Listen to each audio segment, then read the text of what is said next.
All right, if you're from Instagram, don't ruin it for the people that haven't seen it yet because you guys saw it first. I have the bike here next to me, my very first motorcycle ever that I purchased myself. And before I show you guys what it is, I want you to try and guess. Let me know down in the comments. I'm gonna start it up and you gotta let me know what you think before you see it. Don't cheat. All right, you ready? Here we go. Let me know what you guys think.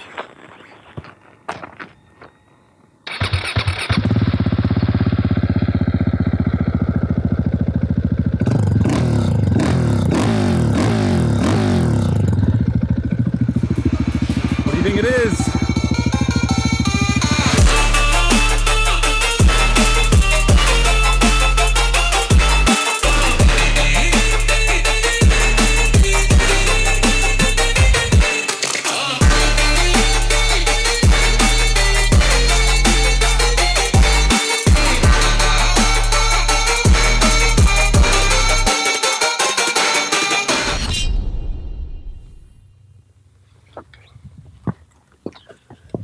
So to kind of give you guys a little bit of a backstory as to why I ended up going with the 701, ever since the ride out that I did with Husqvarna from Europe. So remember when they had a bunch of creators come out with Husqvarna to promote the 701? This was in 2017, so 3 years ago.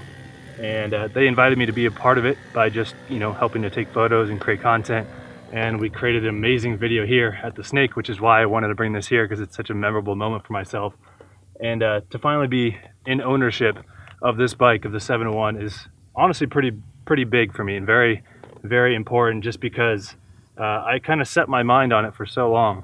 And to finally be able to purchase it after such a long time of hard work, and I mean, it's not like it's a crazy expensive bike. It's not cheap, that's for sure.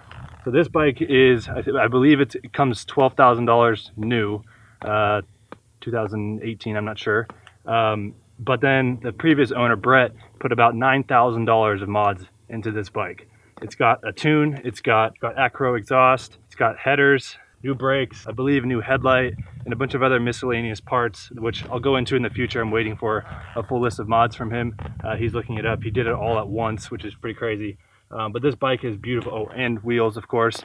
And just in general, this bike is an all-around dream bike for myself, and I'm assuming for a lot of people too. And I'm very thankful to be able to be in this position that I am, not only to afford it, but to Brett for giving me such an amazing deal on this. I probably wouldn't have bought it if it wasn't for the deal that he gave me. And a big thank you to Josh Heron, of course, for getting me in contact with Brett and making this all happen. This is definitely a dream come true. I'm actually losing light here pretty quickly. Was not expecting that, but just want to kind of give you guys a little bit of a backstory about how I got started and what brought me up to here. You don't have to listen to this, but I feel like it's the right time. I don't know. As far as filming goes, I started a YouTube channel about 9 years ago, and that was skateboarding with friends. And we would just make videos. They were always better at skateboarding than I was. And I'm not saying that I'm not, capable of skating, because you still have to skate while you're filming, but as far as tricks and consistency, they were way better at that than I was. And my buddy, I think he got a camera for Christmas, and so I picked it up, started messing around with it, and thought, hey, we should kind of upload these somewhere so that we can save them. So YouTube was the best option. Started uploading to YouTube. We were not getting views, but we just loved it. We were just enjoying it so much, just hanging out every summer, every day. We'd basically go out and skate, go to, skate spots, all that fun stuff, and just create edits. And it was super fun. And then eventually somebody actually mentioned about the Mulholland Snake. And they said like, hey, and back then I was actually really big into cars. I thought, okay, if there's a bunch of cool cars there, might as well go up there and film them.